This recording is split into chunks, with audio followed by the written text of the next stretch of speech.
Now, if you've lost your voice before a presentation or a pitch that you've got coming up or you had coming up, and oh my word, I know exactly how you feel, because even though I'm a voice coach and a trained singer and a voice pedagogue, if you like, I quite often lose my voice. And I tend to do that if either I've had a run of concerts or gigs. I remember a couple of years ago, I had a round about this time, it's Christmas, and I had 22 shows consecutively every night, 22 shows, and my voice was straining. I was probably grandstanding, and that's the worst thing you can do, is to overload the vocal folds. What I did last week, I think about 10 days ago, was before a gig, about 2 or 3 days before I had a gig. And this is the same thing if you've got a presentation coming up that you are absolutely reliant on your vocals or your voice to present your ideas or your findings or etc.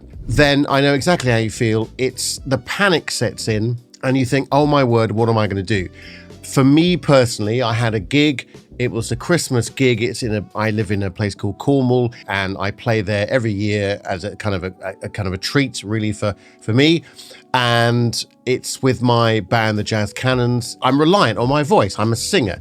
So like you, if you're a speaker and you're reliant on your voice to speak, then it's a nightmare. What do you do? I was literally 2 or 3 days before the gig, and I was thinking, oh my word, what am I going to do? So I thought, if I can't get out of this, what sort of voice coach am I? So luckily, I got through it. I must say that my voice wasn't on peak form.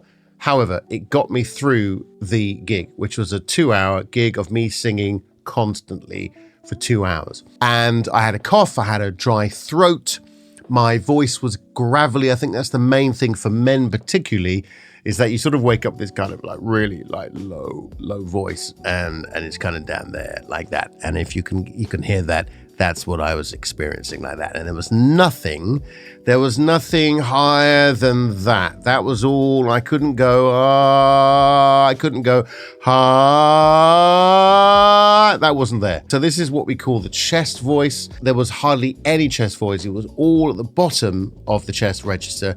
And there was nothing. There wasn't mixed voice, which we'll talk about in a minute.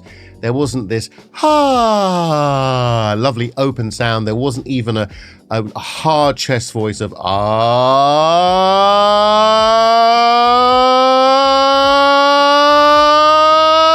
Normally, I'm able to, I've got quite a decent range as a singer, so I'm able to access that. But this time, nothing. I had nothing at all. I had dry throat, I had no dynamics. Dynamics are speaking or singing quietly, or even speaking. I had one volume, and that was it. It was just one volume, and that was the volume that I was going to speak at and sing at, and it was a nightmare.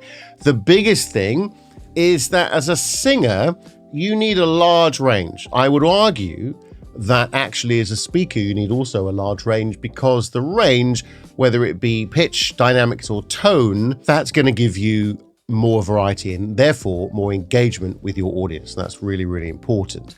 So here are 3 techniques that I did to save my voice for that gig coming up.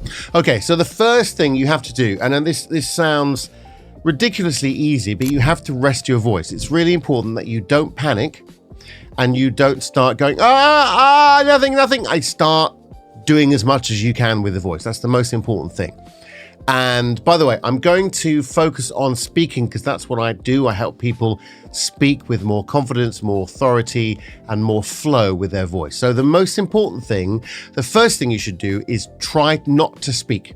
So do not speak. Now, if you're somebody like me, that's quite difficult because I do this for a living and I'm speaking for a living and I love talking and love a conversation.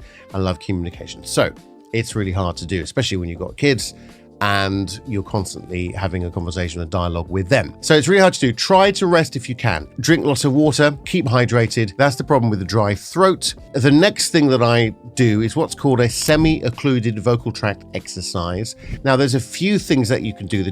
the one thing that I do all the time anyway, regardless of whether I'm losing my voice, I've lost my voice, or I'm trying to regain my voice, or I'm warming up to do a gig, or I'm warming up to do a video like this, I will do this. This is called a lip trill. And you first want to pout your lips. So close your lips, and then you want to take a breath and push air through them. You want to keep them together and slightly tight, but not too tight, so there's no air coming through. And think about making a sound like a horse. Okay, so like this. All right. Now, if you can keep that steady, that would be great. All right, so give that a go. Take a nice big breath, and then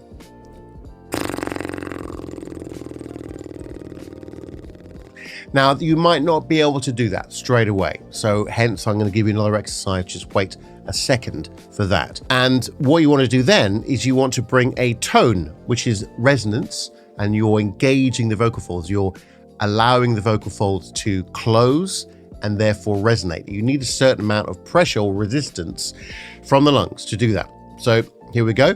And just think about making a tone. So instead of unvoice, which will just be this, you want to hum. Now, I didn't have that sound. I didn't have this. I didn't have that. What I had was a kind of a really low sound in my voice. It was kind of down there, and I'm like, how can I sing? How can I sing really high? I'm not going to. My range isn't there. So what you want to do is very gradually, very carefully, very slowly bring the pitch up like this.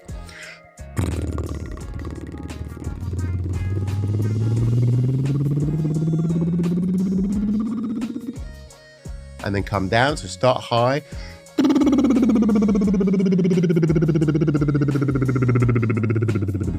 Very lightly, very, very lightly.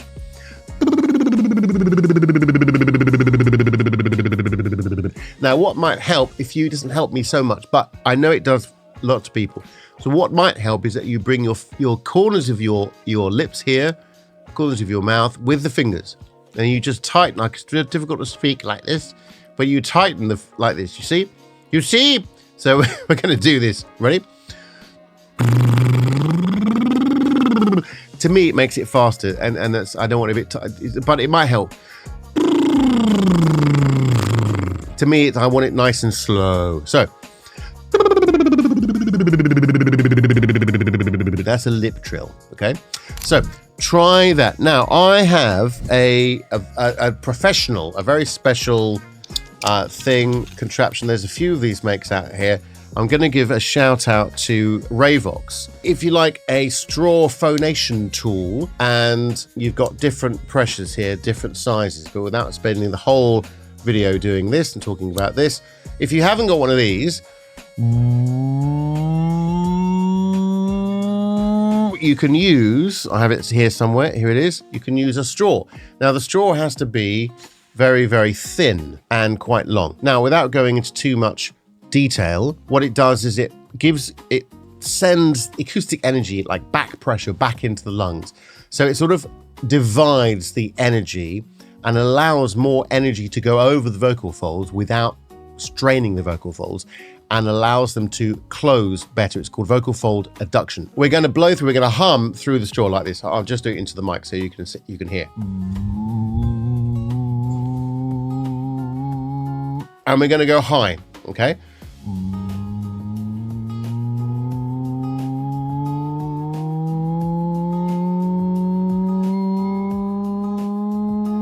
And go as high as you can, but you'll find that if you go too high, especially if you've lost your voice, you're going to go into what's called your creak or crack in the voice. This is another set of muscles that are taking over and putting you into your head voice or falsetto. What you want to do is just get to a point where you're just getting to that crack in the voice, and it might sound like this.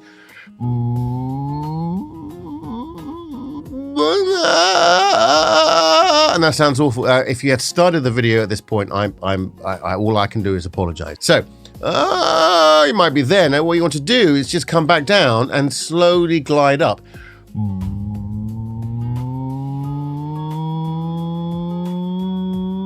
And as you're getting to that point, really try to relax the throat as much as you can.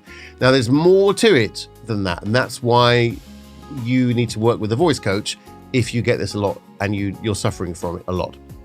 Sometimes this is a somatic response. Sometimes I'm really nervous to do a gig if I've got a live TV thing, or I'm having to sing a complicated line, or I might get nervous. And therefore I do sometimes experience dry throat and, a bit of a stuckness in the throat, and also a limited range in my voice. So this really, really helps. So this is the straw technique. I really hope that helps, and let me know how you get on. If you're losing your voice, you've got a presentation or pitch or meeting or a gig coming up, then this will help. Rest, hydrate, lip trills, tongue trills if you can't do a lip trill. So this is,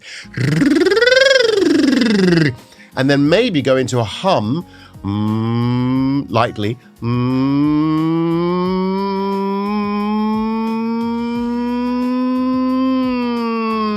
and then try the straw exercise as well, which takes the energy away from the vocal folds and allows better reduction and will then regain and strengthen your voice. So really hope that helps. And if you would like to know more about my programs and my training, and there is a free quiz in the description. Merry Christmas, if I haven't said that already, which I don't think I have to you. And thank you for your support. Please do subscribe if you haven't already. Do follow the channel. And I look forward to seeing you in the new year, which it's now the 28th of December, 2025. And I really hope you get over any cold that you might have. If you're in the UK, what can you do? Where the weather is the weather. Anyway, I'm going to stop rambling. This is why I use a script and normally, but it's been fun. So speak soon.